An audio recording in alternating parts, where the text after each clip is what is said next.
Bonjour et bienvenue. Aujourd'hui, on se penche sur une question que bien du monde se pose, souvent en silence. Est-ce que la masturbation, c'est un péché selon la Bible? C'est une question directe et on va décortiquer ensemble l'analyse du texte source pour voir comment il y répond.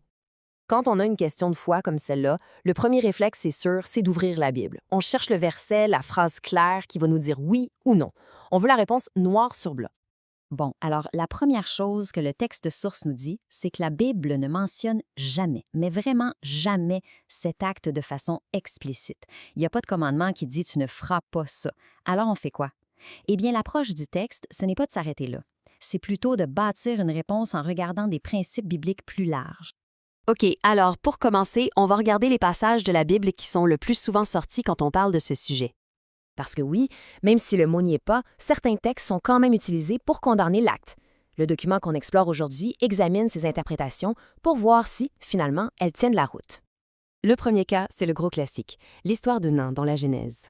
On dit qu'il a laissé sa semence se perdre à terre, et pour beaucoup, c'est une condamnation claire. Mais, ce qui est vraiment intéressant dans l'analyse qu'on étudie, c'est que le péché de Nain, c'était pas l'acte en tant que tel.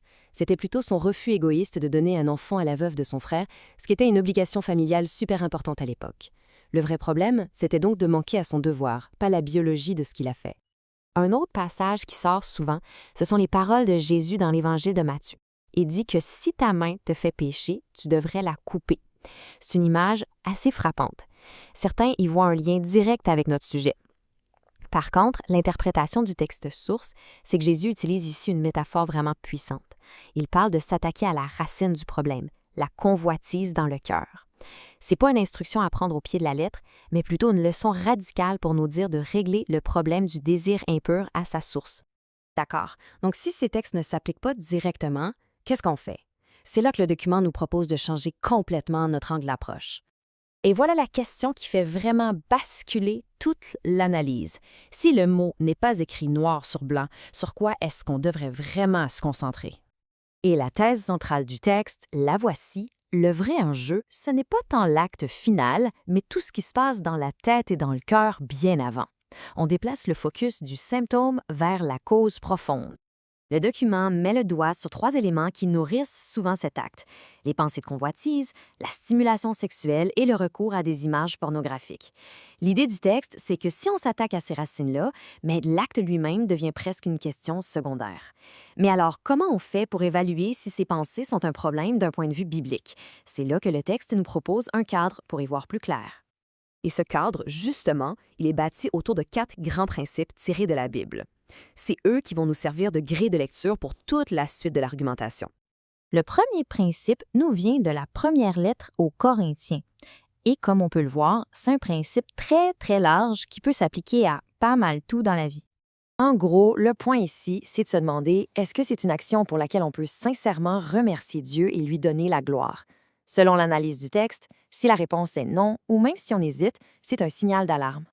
Le deuxième principe, lui, est tiré de la lettre aux Éphésiens. Il met la barre assez haute en ce qui concerne la pureté. Ici, c'est comme si l'action devait passer un genre de test de pureté. La question qu'on doit se poser, c'est est-ce que cet acte est complètement libre de toute forme d'impureté ou d'immoralité sexuelle, surtout dans les pensées qui l'accompagnent?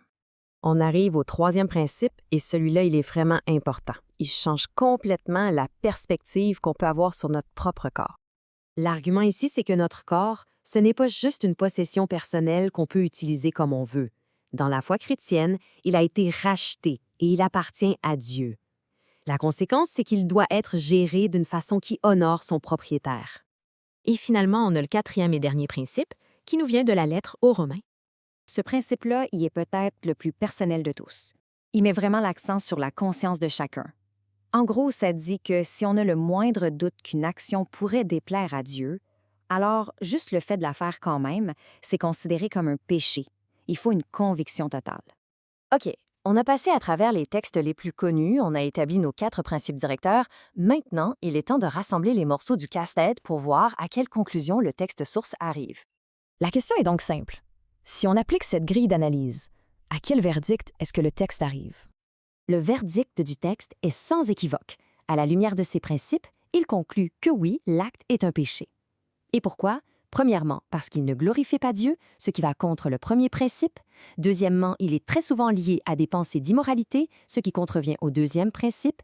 Et finalement, il ne respecte pas le fait que le corps est le temple du Saint-Esprit, ce qui brise le troisième principe. Et pour conclure cette analyse, le texte nous laisse avec une question qui élargit vraiment la réflexion. Au-delà de ce sujet précis, comment est-ce que ces 4 principes, glorifier Dieu, rechercher la pureté, honorer son corps et agir par conviction, peuvent nous servir de guide pour évaluer plein d'autres aspects de nos vies et les choix qu'on fait chaque jour?